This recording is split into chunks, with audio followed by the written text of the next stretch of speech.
Shalom and welcome to another in our series of podcasts from Temple Beth Am, a dynamic center for conservative Judaism in Los Angeles. This is Meditation and Mindfulness with Rabbi Adam Kligfeld. Here we are, it's Erev Shabbat. That might be different times of the day depending on where you are. For some of us it's noon, for some of us it's 3 p.m. For some of us it might be earlier or later. And we're going to share some moments both with each other, because we're going to be doing this together, but these will be exceedingly private and intimate as well. That's the wonderful and weird thing about sharing a meditative moment. No one lives inside your mind. No one knows the thoughts that course through. No one takes your breath besides you. And some people get profound meaning and have profound discipline in meditating on their own. And there's something about doing it with other people that you might not even know of, because you don't know who's watching this Facebook while you're meditating wherever you're meditating. So we're going to share this, and parts of it, of course, we'll never share. It'll just be between us and our own psyches. Today's meditation will not be focused on anything related to the Parsha or the season, just a theme I've been thinking about that has both general and Jewish-specific implications and notions. And it's about the notion of feeding ourselves and nourishing ourselves. And what things that we take in, our mouth is literally food, and our ears and our what things we allow through our senses, and what filters we might need and deserve to make sure that we're almost only taking in stuff that's good for us. And it's hard to do because there's a lot of yuck out there. And we'll see where that takes us. So, let you all close your eyes. Hear yourself say the words to yourself, but actually hear your voice saying it.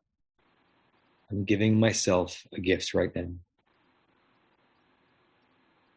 This is my present to myself. It may not be my birthday. It may be a random day on the calendar. But for these minutes, I treat myself. I feed myself. And I feed myself something which is only good, only nourishing, only sweet. Which does not mean that it will be uncomplicated. There might be individual images or thoughts or notions that come through your mind that are hard or challenging. But the experience is a delight. Right now you have no to-do list. You have no emails. You have no phone calls to follow up with. You have no tasks. To quote one of my dear teachers from India, right now there is nothing to see, nothing to want, nothing to do. This moment is like a whole food. It has every nutrient in it that you need. In these moments, nothing else is bidden or required. Just you, holding posture, breathing deeply, attaching your soul to the sound of my voice, or transcending the sound of my voice and going wherever your meditative mind takes you.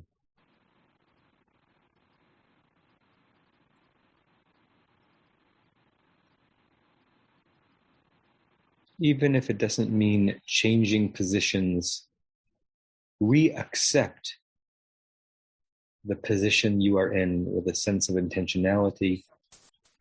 Even if you got to this position rather organically and accidentally, claim it. You're sitting this way for a reason.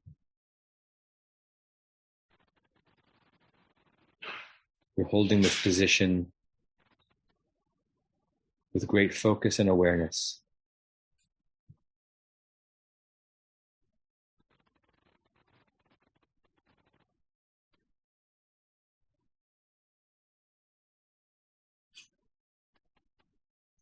You've been breathing every moment of your life, and you've been breathing every moment of today. But let's upgrade our breathing to first-class breathing.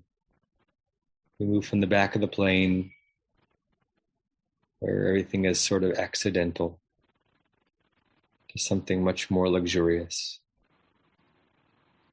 Breathing to live, breathing with an awareness, even on a rudimentary level, of the science, bringing that oxygen extracted from the air to our lungs.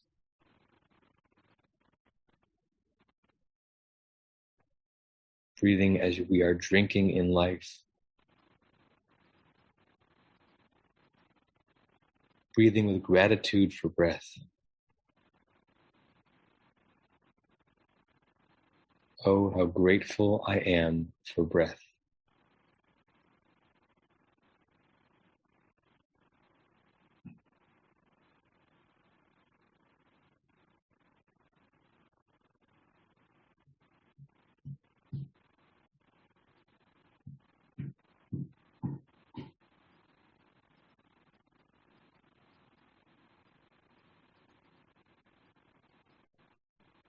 All the ways that you feed yourself can rise in your mind's eye. With food, with exposure to ideas and articles and posts and tweets, with music, if that feeds your soul, with art, if that feeds your mind,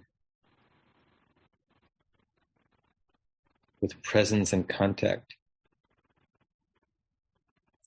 if that feeds your body.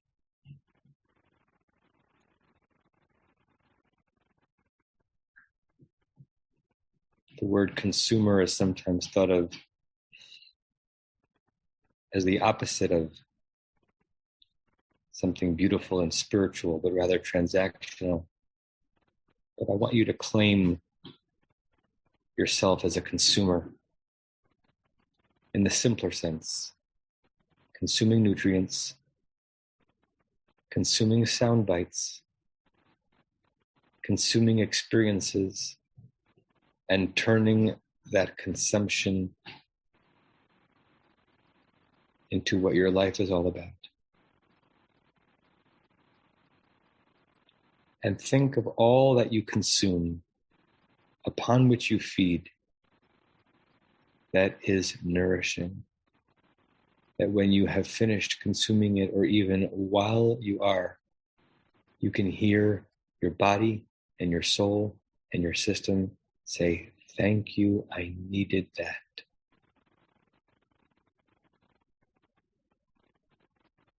That was just what I required. In your belly, or in your mind, or in your heart. How many days a week, or hours in a day, are you feeding yourself not what you think you want or need, but exactly what you want or need in that moment?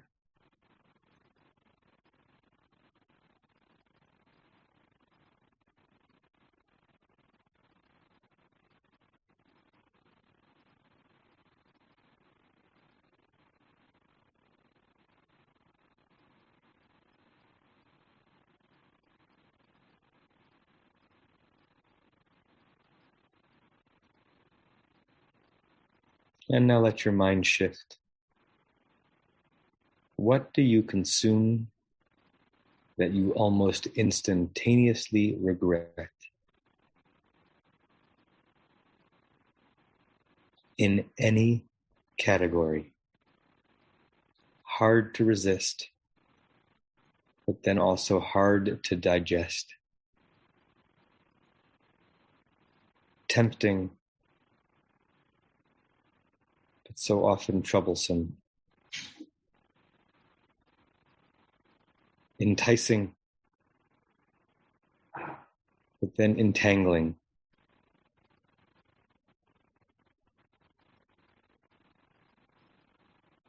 Let your mind's eye focus on those consumptions that you'd be better off without. You who are allowed to claim happiness and contentment for yourself.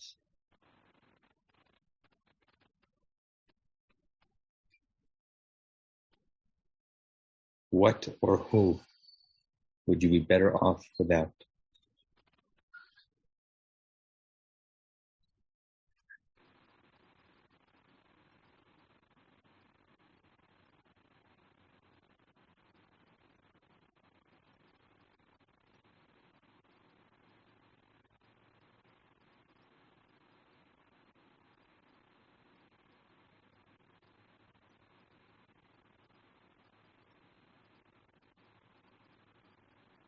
And as your mind plays with both images, the delights and the mistakes,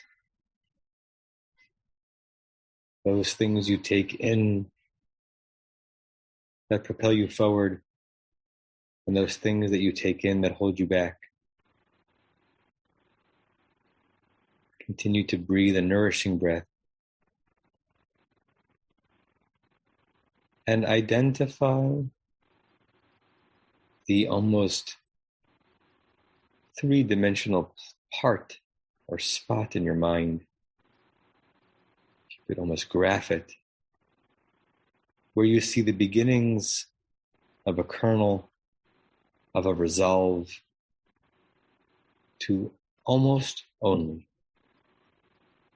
feed yourself the good. Feed yourself the good.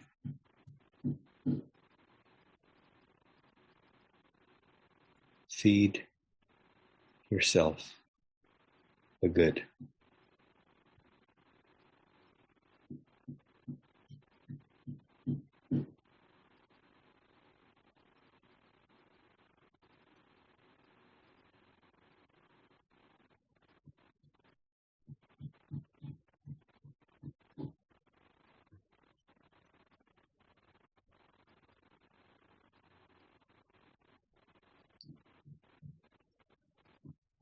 When you're ready, you can open your eyes. Hopefully having felt that you just fed yourself something all good. And we'll conclude by sharing a closing prayer together, which I'll share with all of you. We'll read this 3 times.